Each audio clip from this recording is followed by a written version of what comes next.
Hello पियर lovers, ये इस मंगा का एक और नया पार्ट है। एंजॉय कीजिएगा, लाइक सब्सक्राइब जरूर कर लीजिएगा। विद दैट स्टार्ट करते हैं। हमें दिखाया जाता है कोई कह रहा होता है हॉस्पिटल के बाहर इतने सारे लोग क्यों हैं। तभी कोई और कहता है मैंने सुना है कि यहाँ पे कोई सेलिब्रिटी है जो एडमिट हुआ है। तभी एक और इंसान कहता है तुमने सुना यूजन सच में कोमा में है। मैं जानती थी प्रोडक्शन टीम सच में बहुत खराब है। तभी इसकी दोस्त कहती है मेरी रिलेटिव यहाँ पे नर्स है, उन्होंने मुझे बताया है कि यूजन वीआईपी वार्ड में एडमिट है। उन लोगों की ये बातें सुन के वो इंसान जिसका चेहरा एक मास्क से ढका हुआ था सोचता है यूजन। ये लोग यूजन की बात कर रहे थे और ये सोचते हैं वो आगे जाता है। तभी उसे दो लड़कियां बात करते हुए दिखाई देती है। ये शूरन और रूरू होते हैं। शूरन कहती है स्टॉप इट, मुझे बताओ कि यूजन की तबीयत कैसी है, आखिर उसकी कंडीशन क्या है, तुम मुझे बता क्यों नहीं सकती। तभी रूरू कहती है मिस सू ने मुझे बताने से मना किया है, मुझे माफ कर दो, मैं नहीं बता सकती। शूरन कहती है मैं बेट कर सकती हूँ कुछ सीरियस हुआ है, अगर तुम मुझे सच में अपनी दोस्त मानती हो ना तो तुम मुझे बता दो। सुन के रूरू कहती है शूरन के तुम मुझे थ्रेटन कर रही हो। तभी शूरन अपना फोन निकालते हुए कहती है तुम्हें क्या लगता है कि तुम इसे छुपाने में बड़ी अच्छी हो, जरा सोशल मीडिया की ट्रेंडिंग लिस्ट देखो। ये सुनते ही रूरू कहती है सोशल मीडिया, मैं जब से यहाँ पे आई हूँ मैं इतनी बिजी रही कि मैं देख ही नहीं पाई। जैसे ही वो ट्रेंडिंग लिस्ट के टॉपिक्स को देखती है उसमें सबसे ऊपर यही लिखा था कि यूजन कोमा में देख के रूरू घबराते हुए कहती है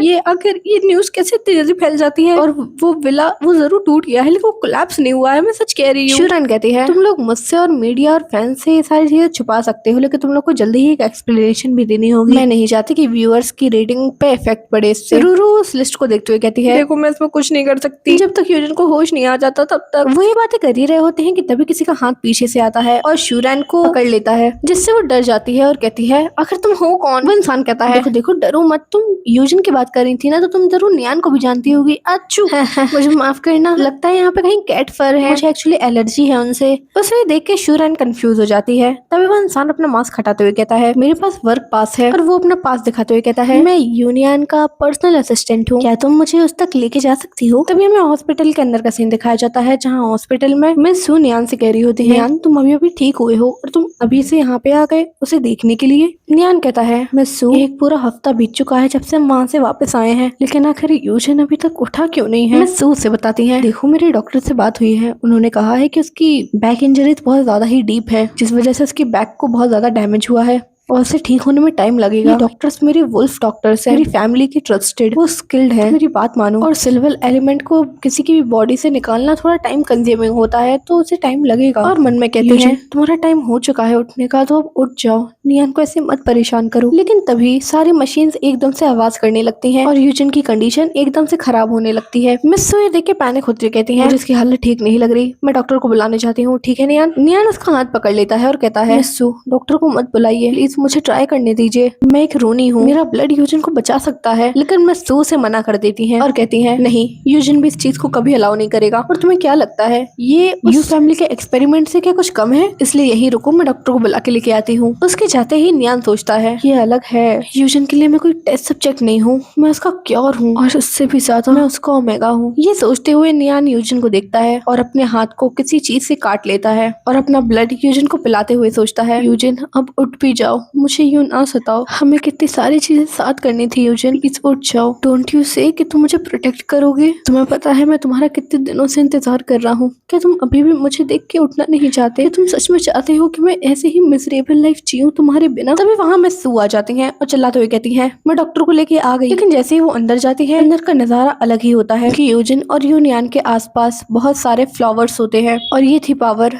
रूनी की, जहाँ यूजन उससे कहता है नियान मैंने तुम्हें बहुत ज्यादा वेट कराया ना। फ्लावर्स को देखते हुए मिस सू सोचती है ये रूनी की पावर है, यूनियन तुम सच में फुल ऑफ सरप्राइजेस हो। तभी नियान कहता है तुम्हें पता है हम सब कितने ज्यादा वरीड थे, तुम कितने ज्यादा दिनों से अनकॉन्शियस थे। यूजन कहता है मुझे माफ करना कि मैंने तुम्हें इतना ज्यादा परेशान किया नियान। जिससे हमें पता चलता है कि यूजन को भी होश आ चुका होता है। तभी यूजन कहता है एक मिनट तुम्हारे हाथ से खून क्यों बह रहा है, एक मिनट क्या तुमने मेरे लिए अपना हाथ काट लिया नियान। नियान अपना हाथ छुपाते हुए कहता है नहीं ऐसा कुछ नहीं है, वो तुम उठ नहीं रहे थे और पता नहीं था कि तुम कब तक उठोगे और तुम्हारी रिकवरी में भी बहुत टाइम लग रहा था इसलिए मैंने। लेकिन यूजन उसकी बात काटते हुए कहता है लेकिन तुमने मेरी वजह से अपने आप को हर्ट किया है। नियान उससे कहता है मैं तो मर ही जाता अगर तुम ना होते तो। लेकिन यूजन कहता है देखो मुझे लगा था कि उन झूठों ने उन सब चीजों ने जिसने तुम्हें हर्ट किया है मैं वो सब कभी फिर से नहीं होने दूंगा, मैं तुम्हें कभी फिर से हर्ट नहीं होने दूंगा, लेकिन फिर भी मैंने वो प्रॉमिस फिर से तोड़ दिया नियान, और इस बार तो और भी बुरी तरीके से। मैं इंजर्ड हुआ और तुम्हें फोर्स किया कि तुम अपने पास्ट को ऐसे रिकंसाइल करो, मुझे माफ कर दो नियान। ये सब सुनकर नियान गुस्से में आ जाता है और कहता है तुम क्या पागल हो यूजन, मैं मानता हूँ हूँ कि मैं वुल्फ जैसा स्ट्रॉन्ग नहीं हूँ, लेकिन मैं इतना भी कमजोर नहीं हूँ कि मैं तुम्हारे लिए कुछ कर ना सकूं। मेरे खून में भी रोनी का खून है। मुझे सच में गुस्सा आ रहा है इस वक्त तुम्हारे ऊपर, और इसलिए क्योंकि तुम मुझे ट्रस्ट नहीं करते, और ये चीज हम दोनों जानते हैं कि तुम हो वो जिसने मेरी जान बचाई है।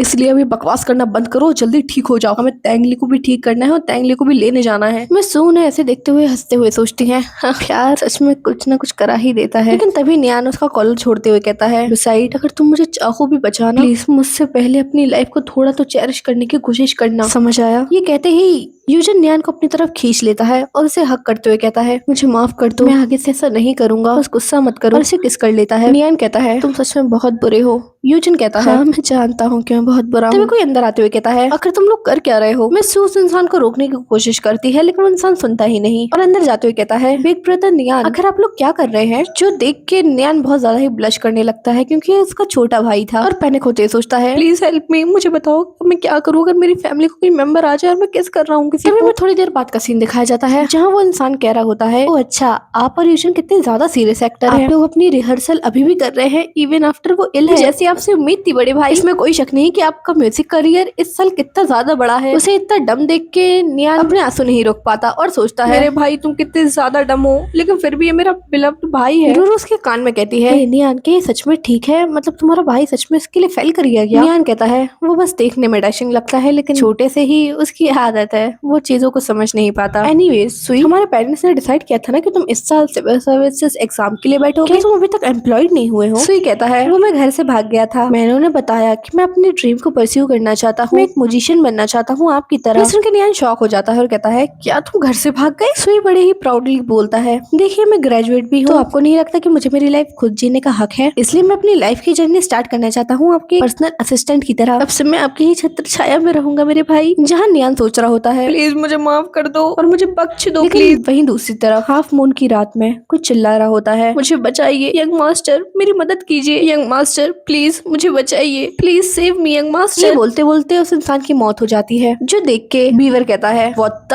आखिर क्या गलत हो रहा है? हमारे पास मॉम का डाटा है, तो आखिर हम क्यों फेल हो रहे हैं फिर भी? डॉक्टर टैंग कहते हैं, वो इसलिए क्योंकि हम सबसे ज्यादा इंपॉर्टेंट फाउंडेशन मिस कर रहे हैं, बट कोई बात नहीं, फिर भी ठीक है, क्योंकि मैं किसी को जानता हूँ जो हमारी इस सिचुएशन में मदद कर सकता है। तो ये पीछे से कोई इंसान चल के आता है, ये उनके फादर होते हैं, जो कहते हैं, क्वीन तुम सच में बहुत ज्यादा ही विलफुल हो गए अगर तुमने कोई रूनी को क्रिएट करने का सोचा है तो, लेकिन आखिर तुमने इस बारे में अपने पिता को क्यों नहीं बताया? हाँ, तभी हमारा सीन शिफ्ट होता है, जहाँ हमें नियान बताता है, ऑल्दो मैं सुई के घर से भागने से थोड़ा खफा हूँ, लेकिन फिर भी मैंने उसे अपने घर में थोड़ा रेस्ट करने के लिए टाइम दिया। यूजन चाहे उठ गया हो, लेकिन उसे अभी भी रिकवरी की जरूरत है, इसलिए एक दिन उसे और हॉस्पिटल में रहना पड़ेगा, इसलिए मैं उसके साथ यहीं पर हूँ। तभी हमें दिखाया जाता है कि वो यूजन के बालों में कंघी कर रहा होता है। यूजन कहता है, तो क्या सुई तुम्हारे एडॉप्टिव पेरेंट्स का बच्चा है? नियान बताता है, हाँ, बैक देन जब हमें ऑर्फनेज में रखा गया तो हम सबको अलग अलग कर दिया गया था। लेबोरेटरी और ऑर्फनेज दोनों में ही मैं बहुत ज्यादा ही अकेला पड़ गया था। तब का टाइम था जब उन्होंने मुझे ढूंढा और मुझे अपने साथ ले गया। यहाँ तक कि सुई के जन्म लेने के बाद भी उन्होंने अपना प्यार मेरे लिए कभी कम नहीं किया। हमारा हर एक दिन किसी जादू से कम नहीं था। शायद यही वजह है कि वो पुराने दिन इतने अच्छे थे कि मैं चाहता ही नहीं हूँ कि वो शैटर हो जाए। तभी यूजिन कहता है, मैं बस कह रहा हूँ, इफ अगर हम मिले नहीं होते तुम शायद एक पीसफुल लाइफ जी रहे होते आज भी। इस ब्रूटल ट्रुथ को ना जानना ही तुम्हारे लिए शायद ज्यादा बेहतर होता है ना? ये सुन के नियान कहता है, तुम सही कह रहे हो, अगर मैं तुमसे मिला ना होता तो शायद मैं बहुत ज्यादा खुश होता। क्या तुम गुस्सा हो? मैं ऐसा सोचने की गलती भी नहीं कर सकता, क्योंकि अगर तुम मेरी साइड ना होते तो शायद मेरा फायदा उठाते लोग, मुझे किडनैप कर लिया जाता वुल्फ क्लैन के द्वारा, और शायद मैं आज भी किसी एक्सपेरिमेंट में उसका साथ दे रहा होता। इसलिए मुझे लगता है कि जो हुआ वो अच्छा ही हुआ। तुम्हारा मेरे साथ होना ये मेरे लिए किसी ब्लेसिंग से कम नहीं है। सुन के यूजन को बहुत ज्यादा ही खुशी होती है और वह नियान की तरफ देखते हुए कहता है, नियान, और वो उसे किस करने वाला होता है, लेकिन तभी यूजन की पीठ पर नियान अपना हाथ मारते हुए कहता है, ठीक है, मुझे अपनी इंजरी को देखने दो। यूजन अपने हॉस्पिटल गाउन हटाता है और जैसे ही नियान की नजर उसके जख्मों पर पड़ती है, नियान टूट जाता है और घबराते हुए कहता है, ये जख्म ये कितने डीप लग रहे हैं। यूजन उसे तसल्ली देते हुए कहता है, ये कुछ भी नहीं है मेरे लिए, ये बस कुछ खरोचे हैं, और तुम तो जानते ही हो ना कि वुल्फ की रिकवरी पावर कितनी अच्छी होती है। चाहे वो रोने जितनी अच्छी ना हो, बट होती तो है ना, तो कोई टाइम नहीं लगेगा और ये सब ठीक हो जाएगा। लेकिन तभी नियान उसे हक कर लेता है पीछे से और कहता है, मैं जानता हूँ कि तुम्हारे पास एक वुल्फ फिजिक है, लेकिन प्लीज मुझे वादा करो कि तुम फिर से हर्ट नहीं होगे। यूजन, तुम्हें ऐसे देखकर मुझे नहीं लग रहा अच्छा, इसलिए प्लीज मुझसे वादा करो कि तुम नहीं होगे आगे से हर्ट। इवन आफ्टर तुम मेरी मदद कर रहे हो तो प्लीज अपने आप को तो कम से कम थोड़ा बहुत चेरिश करने की कोशिश करो। यूजन उसका चेहरा पकड़ता है और उसे किस करते हुए कहता है, मैं करूंगा आगे से, ठीक है, तो परेशान मत हो। हो। नियान मैं क्या तुमसे कुछ मांग सकता हूँ? क्या हो अगर तुम इस रात यहीं रुक जाओ? ये सुनते ही नियान उसके मुंह पे तकिया देके मार देता है और कहता है बिल्कुल मैं जा रहा हूँ। तुम्हारे इन फ्लर्टिंग स्किल्स को देख के लगता है कि तुम बहुत अच्छे से रिकवर हो चुके हो, इसलिए मैं बाहर जा रहा हूँ। तभी यूजिन कहता है यू नियान, आज रात मैं सच में तुम्हें बहुत ज्यादा ही मिस करने वाला हूँ। ये सुन के नियान वहाँ से भाग जाता है गुड नाइट कहते हुए और उसके रूम के बाहर जाके सोचता है और आज की रात मैं तुम्हारे बारे में सोचूंगा भी नहीं। तब हमारा सीन शिफ्ट होता है, हमें दिखाया जाता है एक कार बहुत ही स्पीड से आ रही होती है जो शहर की तरफ चल रही होती है। इस कार में और कोई नहीं बीवर होता है जो सोच रहा होता है आखिर ये मुझे लेके कहाँ जा रहे हैं, और कहता है आखिर हम कहाँ जा रहे हैं डैड? ये रोड तो आपके ऑफिस की तरफ जाती है ना? मिस्टर यू कहते हैं कुछ शांत रहो, थोड़ा पेशेंस दिखाओ। जब मैंने तुम्हें ये बात बताई थी तो मैंने तुमसे पहले ही कहा था कि थोड़ा पेशेंट रहना। जब तुम नियान के पास जा रहे थे मैंने तब भी कहा था अगर तुम पेशेंस रहते तो तुम उसका ट्रस्ट गेन कर सकते थे, लेकिन तुमने अपना पेशेंस खो दिया और नियान का ब्लड पाने का भी मौका खो दिया। क्या तुम इस बात से डर रहे थे कि तुम्हारी कंडीशन वर्स हो जाएगी, या फिर इस बात से कि नियान के लिए तुम एक ऑप्शन नहीं रहोगे उसके बाद? बीवर कहता है फादर मैं इसके लिए नहीं कर रहा हूँ। उसके फादर से चुप रहने के लिए कहते हैं और कहते हैं तो मुझे बताने की जरूरत नहीं है, ये तुम्हें खुद से पूछना चाहिए तुम्हारे लिए क्या जरूरी है, प्यार या वुल्फ क्लैन का हेड बनना या तुम्हारी जिंदगी? तो वो एक चर्च के पास आते हैं जो देख के बीवर कहता है ये तो सेलेथन चर्च है ना जहाँ पे मॉम का फ्यूनरल हुआ था, हम यहाँ क्यों आए हैं? उसके फादर कहते हैं ये उसकी ग्रेव भी है। जिस उनके बीवर शॉक हो जाता है और कहता है एक मिनट लेकिन मदर को तो जला दिया गया था ना? तब इसके फादर कहते हैं इन पब्लिक वो हमारे साथ अब इस दुनिया में नहीं है, लेकिन एक रोनी से ज्यादा वैल्यूबल क्या हो सकता है, तो उसे प्रिजर्व करके रखना भी तो हमारी जिम्मेदारी है ना? वो सब उस चर्च के अंदर जाते हैं जहाँ बीवर कहता है मुझे लगा नहीं था कि इस चर्च के अंदर इतनी ज्यादा जगह होगी, लेकिन आखिर क्यों अपने मॉम को यहाँ पे बरी क्यों करके रखा है? यू कहते हैं उन एक्सपेरिमेंट्स के रिलीज होने के बाद सिर्फ वही थी जिसे हम यूज कर सकते थे। बीवर कहता है बिना किसी डाटा के भी आपने गिव अप करना नहीं सोचा? मिस्टर यू कहते हैं रोनी का एग्जिस्टेंस बहुत ही ज्यादा रेयर है, हम उस पर इतनी जल्दी गिव अप नहीं कर सकते हैं। तभी बीवर चिल्लाते हुए कहता है लेकिन मुझे अच्छे से याद है माँ उस टाइम पर भी डिप्रेशन से जूझ रही थी, क्या आपको लगा नहीं कि आपको रुक जाना चाहिए? यू कहते हैं तो क्या तुम्हें लगता है कि हम ये सब उसके लिए कर रहे हैं? माता पिता होने के नाते क्या हम देख सकते थे कि हमारा बच्चा हमारी आंखों के सामने मर जाए? हमने जो भी किया तुम्हारे लिए किया। ये कहते हुए उस बेसमेंट का डोर खोलते हैं और जैसे ही बीवर सामने देखता है मिस्टर यू कहते हैं वो इसके अंदर है जहाँ मिस कॉन्ग की ग्रेव बनी हुई थी, जिसको देखकर बीवर अपने आप को रोक नहीं पाता और उसकी तरफ भागते हुए कहता है मॉम क्या ये आप हैं? वहीं दूसरी तरफ डॉक्टर टैंग सोच रहे होते हैं मुझे अच्छे से याद है मिस कॉन्ग चाहती थी कि उन्हें जला दिया जाए। बीवर उनके ग्रेव के सामने रुकता है और उन्हें देखते हुए रोने लगता है और कहता है फाइनली मॉम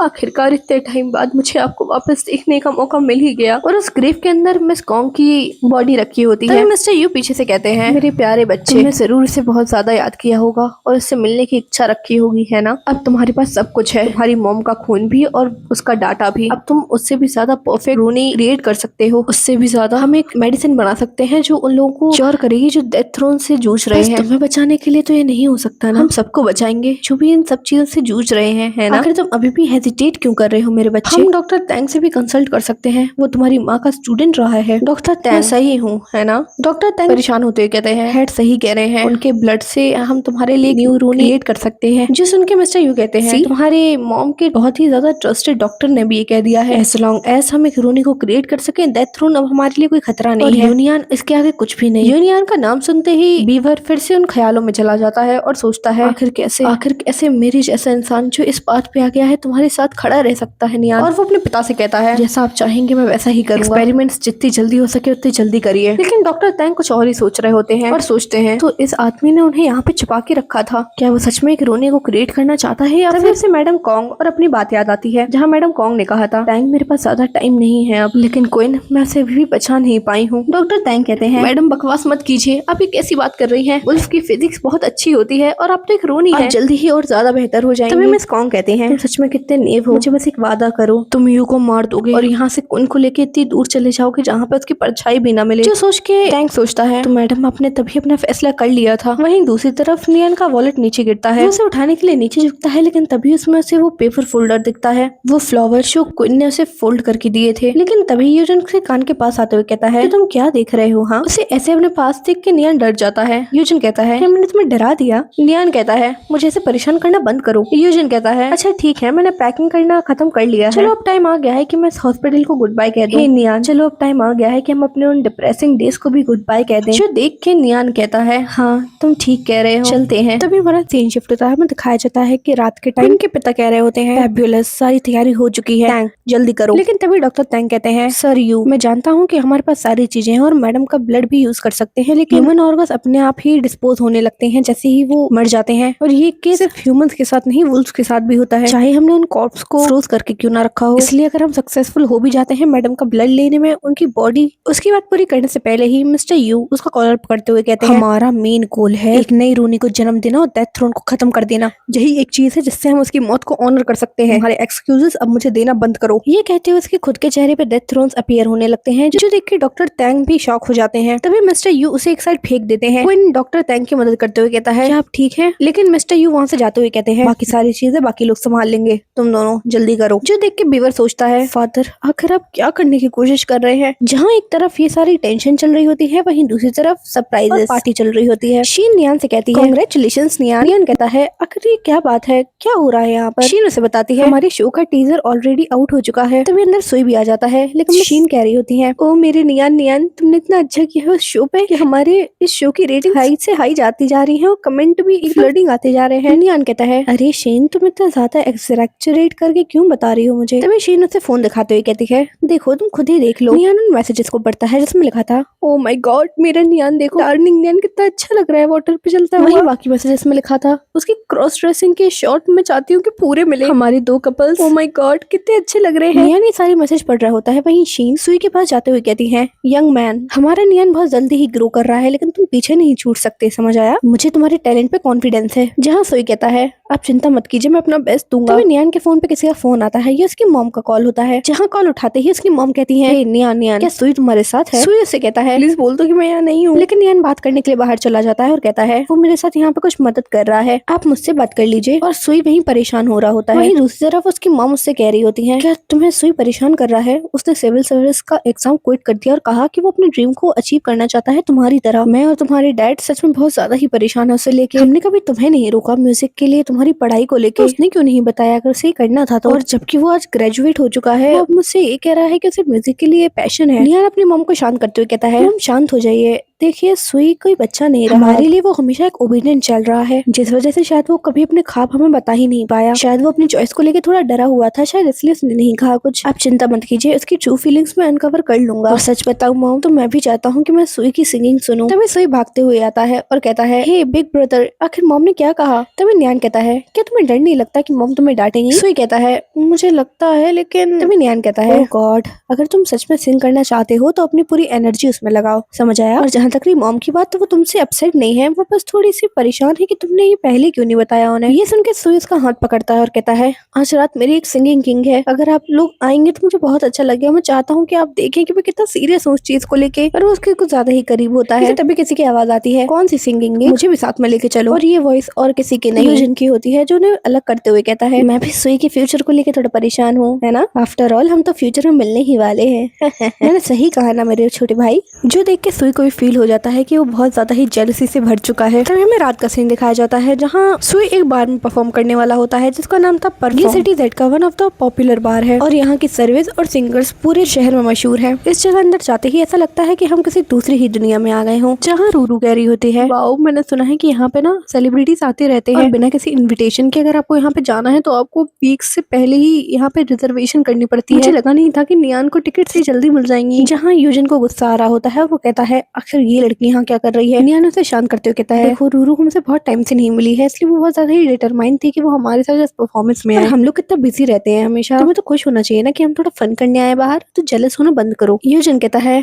ये बस जेलसी नहीं है। नियान कहता है, अच्छा अगर ये जेलसी नहीं है तो क्या है? क्या ऐसा कुछ है जो मुझे जानना चाहिए पर मुझे पता नहीं है? यूजन कहता है, देखो मैं बस चाहता हूँ कि हम थोड़ा केयरफुल रहे। मैं जानता हूँ कि यहाँ आना इतना आसान नहीं है, लेकिन यू नेवर नो, हमेशा हर जगह लूप होल्स होते ही हैं। नियान कहता है, हाँ हाँ ठीक है, तुम बहुत ज्यादा ही सस्पिशियस बिहेव कर रहे हो। तभी यूजन पहले की बात सोचता है, जहाँ वो किसी से कह रहा होता है, क्या बार से डिसअपेयर हो जाना? सू कहती है, हाँ ये आजकल बहुत ज्यादा ही हो रहा है, यंगस्टर बार से कहीं डिसअपेयर हो जाते हैं। किसी ने भी इन चीजों को एक साथ मिलाने की कोशिश नहीं की, क्योंकि ये सारी चीजें अलग अलग जगह पर हो रही हैं। और यहाँ जितने लोग डिसअपेयर हुए हैं वो ज्यादातर बार जाते नहीं थे, वो या तो न्यू थे या फिर एक या दो बार ही गए थे। और इन्वेस्टिगेशन से ये पता चला है कि ये लोग बहुत ही सिंपल फैमिली से आते हैं, इसलिए इनके पास इतनी पावर नहीं है कि अगर घर का कोई खो भी जाए तो ये कुछ कर सके। इसलिए मुझे लगता है कि इन किडनैपिंग हैपेंस के पीछे यू फैमिली का हाथ है। वो यंगस्टर्स को अपने एक्सपेरिमेंट के लिए किडनैप कर रहे हैं। मैं चाहती हूँ कि तुम इसके पीछे के मास्टरमाइंड का पता लगाओ। तभी यूजिन कहता है क्या तैंगली के सडनली डिसअपियर होने का कारण भी यही था? बैक देन तैंगली एकदम से गायब हो गई थी क्योंकि उसके साथ जो भी हुआ उसकी वजह से वो बहुत ज्यादा डिप्रेस थी, इसलिए शायद उसने उनका एक्सपेरिमेंट बनना चुना। मिस सू कहती है मुझे उन आदमियों से कोई परवाह नहीं है। तभी नियान उसका नाम लेते हुए कहता है यूजिन क्या बात है, तुम इतने गहरी सोच में क्यों हो? परफॉर्मेंस स्टार्ट होने वाला है। यूजिन कहता है नियान प्लीज आज की रात केयरफुल रहना। तभी स्टेज से सू की आवाज आती है जो कहता है कि अगला गाना मैं अपने बड़े भाई को डेडिकेट करना चाहता हूँ। मैं हमेशा ही एक ओबीडिएंट चल रहा हूँ अपने परिवार में, लेकिन मेरे बड़े भाई ने मेरी आंखें खोल दी, इसलिए मुझे लगता है कि हमें अपनी जिंदगी वैसे जीनी चाहिए जैसे हम जीना चाहते हैं, ताकि हमें आगे चल के कोई रिग्रेट ना हो। ये गाना इमेजिन ड्रैगन से है, इट्स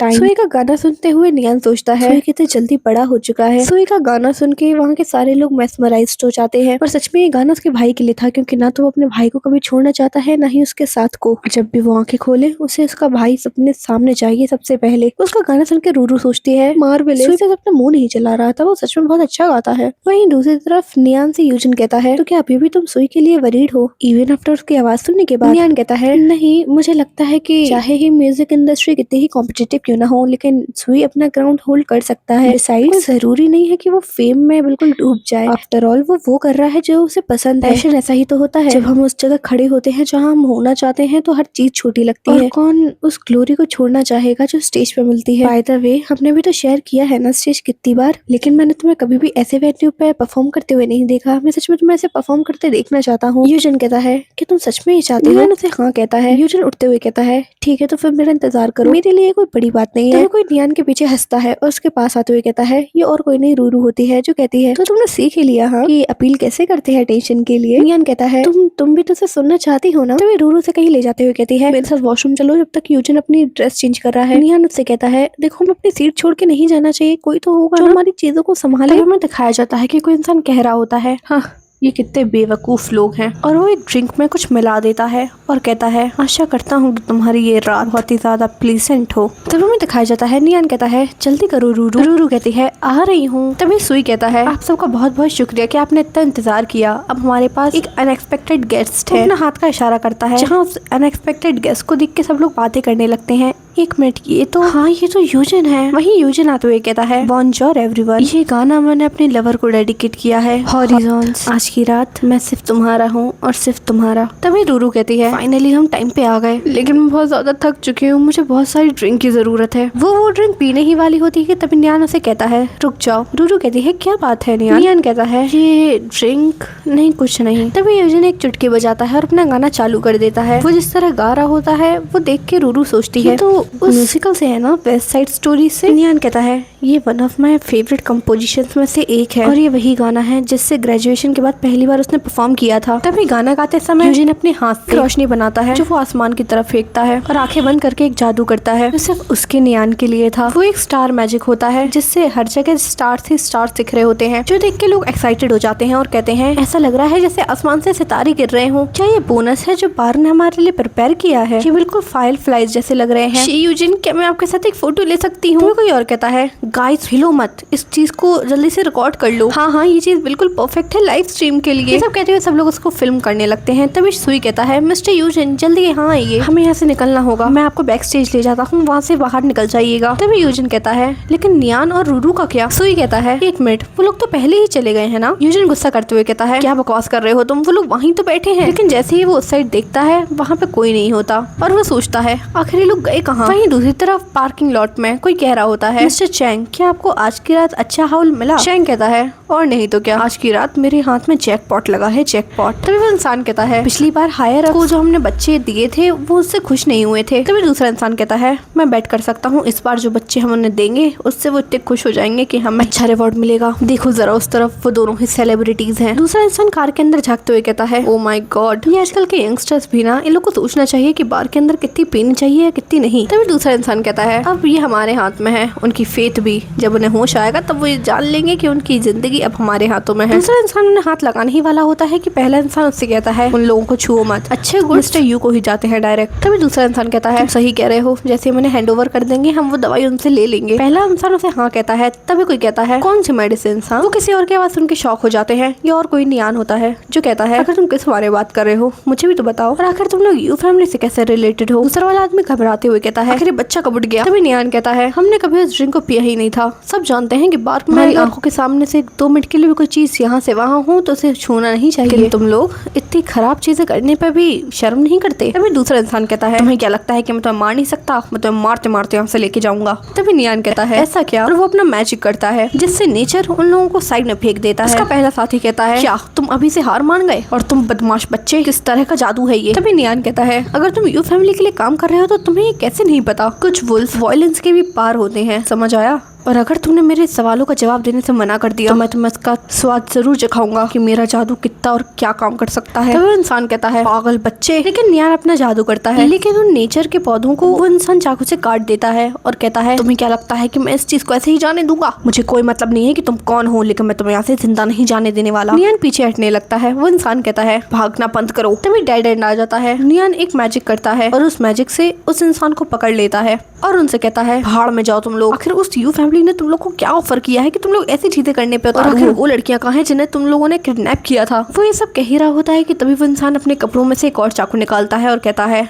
तुम सच में एक बेवकूफ बच्चे हो। आखिर तुम्हारी हिम्मत कैसे हुई कि तुमने हमारा प्लान बिगाड़ने की कोशिश की। तुम्हारी ये छोटी सी पावर अब मुझ पे और काम नहीं करने वाली। कहते हुए उस पे हमला करने ही वाला होता है कि तभी कोई बीच में आ जाता है। ये और कोई नहीं यूजिन होता है। तभी यूजिन कहता है तुम लोगों की हिम्मत कैसे हुई मेरे नियान पे हाथ मारने की। सुयाविन ने मुझे बताया था कि किडनैपिंग्स हो रही हैं और यहाँ तुम लोग मेरे ही सामने मेरे नियान को किडनैप करने की कोशिश कर रहे थे। किडनैपिंग सुन के नियान शॉक हो जाता है। तभी यूजिन कहता है तुम लोग यहाँ से इनोसेंट लोगों को लेके गए, उन्हें किडनैप किया, तुम उस चीज पे हाथ डाल रहे हो जो मेरे लिए मेरी जिंदगी से भी ज्यादा प्यारी है। अगर यही बात है तो तुम लोग मुझसे लड़ाई लेने की कोशिश कर रहे हो। इससे पहले यूजिन कुछ कर पाता नियान उससे रोकते हुए कहता है यूजिन रुक जाओ, उस साइड देखो, ये एक वुल्फ होता है, मतलब वो इंसान वुल्फ में बदल चुका होता है, जो कहता है तुम मरने वाले हो अब। यूजिन उस पर हमला करते हुए कहता है कुछ भी बकवास मत करो। और हाँ वो लोग बकवास ही कर रहे होते हैं क्योंकि 5 मिनट बाद वो दोनों ही हार जाते हैं। बेसमेंट में वो दोनों बंधे होते हैं एक कोने में, जहाँ यूजिन कहता है इन्हें हम पहले इंटेरोगेशन के लिए लेके जाएंगे। तभी वहाँ कोई आते हुए कहता है वाओ तुम दोनों, आखिर तुम दोनों यहाँ कर क्या रहे हो। ये रूरू होती है जो कहती है मैंने बस एक छोटा सा नैप क्या लिया, तुम लोग तो क्रिमिनल्स को अरेस्ट भी कर लिया। यूजिन कहता है तो तुम अभी भी यही हो, तुम श्योर हो कि तुमने वो नशीली ड्रिंक पी नहीं थी। रूरू कहती है नहीं, नियान ने मुझसे कहा था कि आराम कर लो तो मैंने एक छोटा सा नैप ले लिया, मेरा मतलब है मैं सो गई थी।